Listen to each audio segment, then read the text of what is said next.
Agora, um cristão que tem a palavra de Deus como sua referência, que crê num Deus todo-poderoso, um Deus que fala e acontece, achar que Deus, ao longo de milhões e milhões e milhões de anos, foi formando por um processo natural o universo, não, é totalmente incoerente. Um cristão que quando fala que a Bíblia diz assim, ó, porque ele falou e tudo se fez, ele ordenou e de tudo, tudo foi criado. Não tendes lido que desde o princípio eu os fiz homem e mulher, pela palavra do Senhor todas as coisas foram formadas? A Bíblia está dizendo para ele exatamente como Deus fez, fazer compromissos com teorias de homens falidas. Então alguém que está tentando casar os dois lados. Então não é um pelego da fé, tá? É assim que pelego da fé. Quando você senta num debate, tem o lado naturalista e o lado teísta. Pô, tudo bem. Agora fica o cara ali jogando dos dois lados. Mas o Júnior. Mas e o lado evolucionista? Também tem evolucionista. Tem evolucionista teísta, criacionista evolucionário. Sabe, outro dia eu estava num debate, o cara falou assim, professor, se o senhor fosse um evolucionista teísta, você seria muito mais bem aceito. Se você fosse um big banguista, você seria muito mais bem aceito. Entendi. Ô, Júnior, eu não quero ser bem aceito, Júnior. Eu quero defender a verdade. Não tem como. São dois extremos, posições totalmente antagônicas. E quem fica tentando casar os dois, causa um grande desserviço à fé. E por quê? Quando você começa a casar os dois, Júnior, você fala assim, olha, a Bíblia, Gênesis é alegoria, é poesia, é mitologia. E aí, se Gênesis é mitologia, até onde a mitologia da Bíblia vai, Júnior? Ninguém sabe. Aí o pastor chega e fala assim, gente, podemos atualizar a Bíblia, contextualizar a Bíblia. Não tem pastor fazendo isso? Não tem padre fazendo isso? Pastores e padres? Aí você destrói a nossa fé, os princípios da fé cristã. É isso aí. Júnior, você faz um compromisso com as trevas.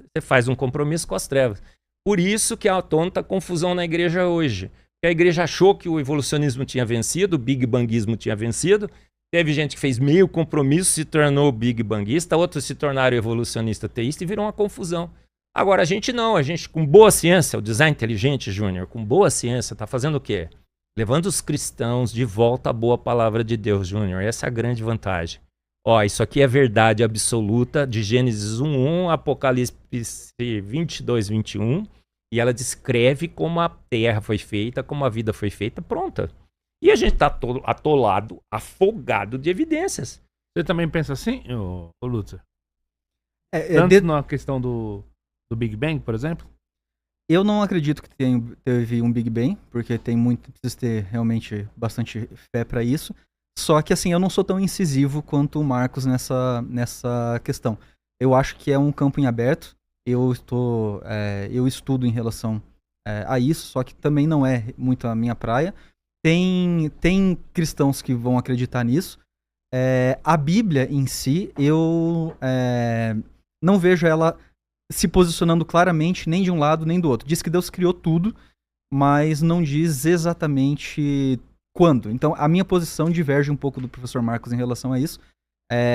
Mas, assim, nós concordamos nos pontos fundamentais.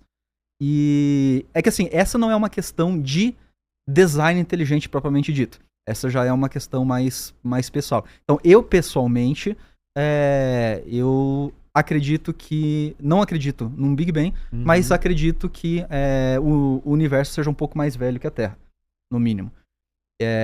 Mas... De novo, isso não é uma questão... isso aqui já é uma discussão a nível de... Eu tô convertendo ele aos poucos. Era só pra saber. Então, eu não sou tão incisivo em relação a isso. Nós estávamos lá sentados com o Sacani. Eu, totalmente terra jovem. O Lutzer, universo velho. Eu acho que ele tá errado, mas só acho. Agora, isso compromete o criacionismo em lugar nenhum. O próprio Sacani disse aqui, cara, se a Terra é jovem, Terra é velha, você acha que é o quê? Terra jovem? Terra velha? Então por que a gente foi discutir Terra jovem? Né? Não, foi muito estranho.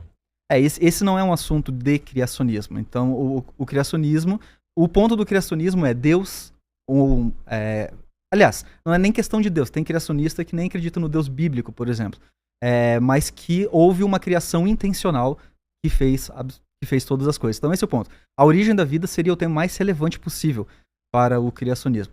Mas assim, para não fugir da questão do rapaz ali, só para eu colocar um ponto, que realmente existem cristãos que acreditam na teoria da evolução.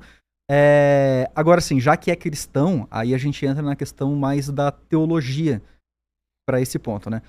Nós podemos argumentar cientificamente, mas já que estamos falando de cristão, podemos falar um pouco mais teologicamente. Existem alguns problemas em relação a acreditar que a evolução aconteceu antes de tudo. Em primeiro lugar, a Bíblia trata a criação muito literalmente, né?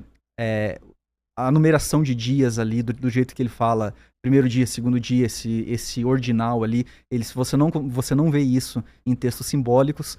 Tem um monte de questões ali que eu não vou me delongar nesse assunto, só que, a despeito de tudo isso, não, só vale o Novo Testamento. Beleza, se você chegar no Novo Testamento, a genealogia de Lucas, por exemplo, vai até Adão.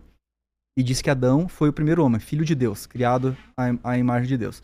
Se ele vai até Adão, você conta a quantidade de gerações ali, que eu não lembro de cabeça quantos são as gerações, mas você não consegue encaixar, não importa o quanto tempo você dê de vida para essas pessoas, você não consegue encaixar milhões de anos ali. Você vai encaixar alguns milhares, na melhor das hipóteses, entre Jesus e até Adão. Aí você diz, não, mas ali ele se pegou de uma analogia também. Tá, beleza. Aí você vai para Romanos.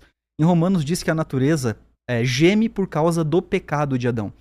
Significa que a natureza entrou em decomposição, do jeito que nós conhecemos o nosso mundo, entrou em decomposição por causa do pecado de Adão. Certo?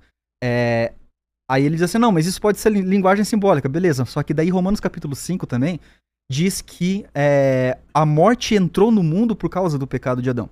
Então, se você começa a dizer, não, é tudo simbólico, você vai ter que simbolizar um monte de coisa na Bíblia. Aí vai entrar naquela questão, o que eu posso simbolizar e o que eu posso não simbolizar, o que é literal e o que não é. Porque se eu for simbolizar tudo, então já começa a ficar difícil acreditar em qualquer coisa, porque quem vai mandar no que é correto e o que não é, sou eu. Entende? É eu que vou dizer o que é e o que não é. Então, existem esses pontos problemáticos. Tem gente que consegue resolvê-los estabelecendo por alguma... Por exemplo, o catolicismo, em geral, eles afirmam que os 11 primeiros capítulos da Bíblia são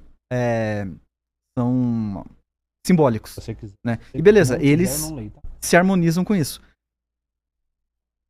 Vamos ver aí se a gente já dá sequência pro próximo. Pode pôr. Pode pôr? Vamos ler aqui. O próximo é pra mim. O Márcio falou assim, Júnior, está correto checagem de fatos para teorias históricas. Então vamos lá. Tem que ter checagem de fatos. Todo debate tem. O do Richard teve, a gente já tinha colocado em outros também. A gente gravou vários naquele dia, todos estão tendo checagem de fatos. Então assim, mas o que é checagem de fatos? Por exemplo, pode ser uma precisão de data, uma precisão de número, porcentagem e tudo mais.